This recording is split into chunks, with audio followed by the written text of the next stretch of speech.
విశ్వంలో ఏలియన్స్ నిజంగానే ఉన్నాయా? మనకు చేరువయ్యే ప్రయత్నం చేస్తున్నాయా? శాస్త్రవేత్తలు కనుగొన్న 3I అట్లాస్ తోకచుక్క ఏలియన్స్ వాహక నౌక. గ్రహాంతర వాసులకు దీనికి సంబంధం ఏంటి? పరిశోధకులు చెబుతున్న ఆసక్తికర విషయాలేంటి?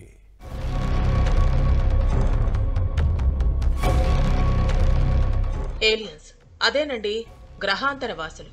వీటి ఉనికి ఎప్పటినుంచో మానవ మేధను వేధిస్తున్న ప్రశ్న. మానవుని మేధస్సును మించి ఈ విశ్వంలో ఏదో ఉందన్న ఆలోచన మాత్రం శాస్త్రవేత్తలకు ఒక సవాల్గా మారింది.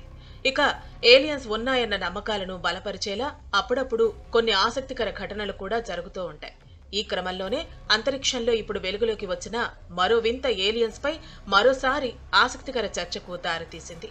ఇటీవల అమెరికా అంతరిక్ష పరిశోధన సంస్థ నాసా అరుదైన ఖగోళ వస్తువును కనుగొంది. సుదూర విశ్వం నుంచి ఓ భారీ ఆకారం చాలా వేగంగా ప్రయాణిస్తూ ఉండటాన్ని గుర్తించింది. 3I అట్లాస్ అనే తోకచుక్క సౌర వ్యవస్థలోకి ప్రవేశించిందని గుర్తించింది. ఈ తోకచుక్క భూమి వైపు దూసుకొస్తోంది. ఇది నవంబర్ లేదా డిసెంబర్లో భూమికి అతి సమీపంలోకి వస్తుందని చెబుతున్నారు. నాసా గతంలోనూ 1I ఔముమువా, 2I బోరిసోవ్ అనే 2 ఖగోళ వస్తువులను గుర్తించింది. అయితే వీటితో పోలిస్తే 3I అట్లాస్ భిన్నంగా ఉండటంతో దీనిపై మరిన్ని పరిశోధనలు చేసిన శాస్త్రవేత్తలకు చాలా విషయాలు తెలిసాయి. మిస్టరీ మరింత పెరిగింది. భూమి వైపు అత్యంత వేగంగా దూసుకొస్తున్న ఈ తోకచుక్క ఏలియన్స్ వాహనమా అన్న అనుమానాలు వినిపిస్తున్నాయి.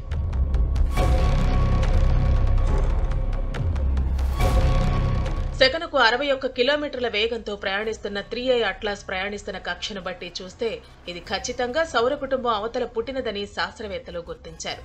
సూర్యుడికి అతి దగ్గరగా వచ్చినప్పుడు దీని వేగం మరింత పెరిగి సెకనుకు 68.3 కిలోమీటర్లకు చేరింది. గత నెల 29న సూర్యుడికి 20.4 కోట్ల కిలోమీటర్ల దూరం నుంచి వెళ్లింది. అయితే సాధారణంగా అన్ని తోకచుక్కల తోక సూర్యుడికి వ్యతిరేక దిశలో కనిపిస్తాయి. కానీ 3I అట్లాస్ తోక మాత్రం సూర్యుడి వైపు ఉండటం ఆశ్చర్యం కలిగిస్తోంది. ఇక దీనికి సంబంధించిన రెండో ఆసక్తికర విషయం ఏంటంటే, దీని స్పీడ్ పెరుగుతున్న తీరును గురుత్వాకర్షణ శక్తితో వివరించలేకపోతున్న మన శాస్త్రవేత్తలు ఎవరో వాహనాన్ని వేగంగా నడుపుతున్నట్లుగా 3I అట్లాస్ ను ఎవరో నడుపుతున్నారని అనిపిస్తోందని, సహజ సిద్ధంగా ఇలా జరిగేందుకు అవకాశం లేదని నాసా చెబుతోంది.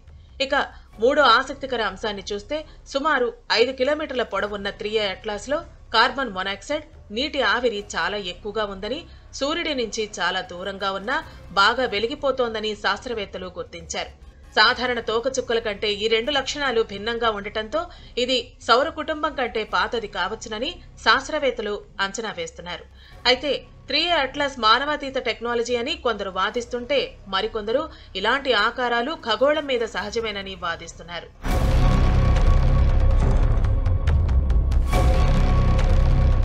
నిజానికి ఇప్పటి వరకు శాస్త్రీయంగా మాత్రం ఏలియన్స్ ఆనవాళ్లు గుర్తించలేదు. కొన్ని చోట్ల నీటి ఆనవాళ్లను మాత్రం గుర్తించారు. ఇప్పుడు సౌర వ్యవస్థలోకి ప్రవేశించిన 3I అట్లాస్ తోకచుక్కలో కూడా నీటి జాడ కనుగొన్నారు. ఈ నెల నవంబర్ లేదా వచ్చే నెల డిసెంబర్లో మరోసారి ఈ 3I అట్లాస్ తోకచుక్క భూమికి చేరువుగా వస్తుందని, దీంతో మరింత లోతుగా దీన్ని పరిశీలించే అవకాశం దొరుకుతుందని శాస్త్రవేత్తలు చెబుతున్నారు. అధునాతన టెలిస్కోపులు, ఇతర సాంకేతిక పరిజ్ఞానంతో ఈ విశ్వంలో జీవ ఆనవాళ్లను గుర్తించే ప్రయత్నం చేస్తున్నారు.